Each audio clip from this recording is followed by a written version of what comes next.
Angelique Perez at nirereklamo niya, idol, ang Jollibee branch sa Bonifacio Stopover BGC Taguig dahil po sa nag-order siya ng chicken noong June 1, dakong 11:48 po ng gabi. At ang dumating daw po, idol Rafi, instead po na fried chicken, fried tilapia ang dumating sa kanya. Na maging aware po yung mga tao sa katulad ng nangyari po sa kanya. Meron po tayong video, panoorin po natin. Okay. Ha? Ano yan? Oh.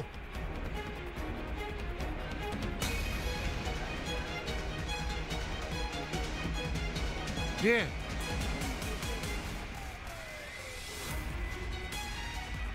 Oh.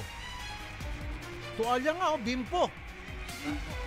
Hindi nakita yan ang mga nagluto doon sa Jollibee. Pero parang breast part na tayo. Grabe. Ano nangyari? Chicken, di ba?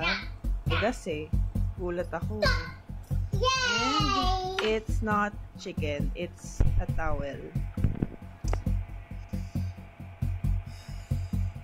Chicken,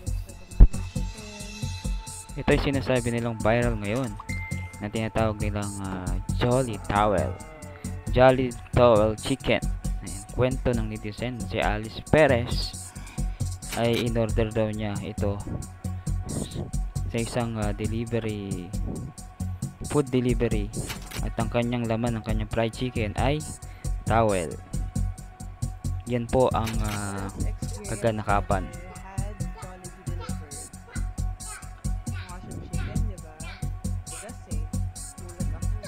Oo nga, mukhang talagang chicken talaga. Napaka obvious talaga na parang mukhang chicken, pero towel pala yung laman.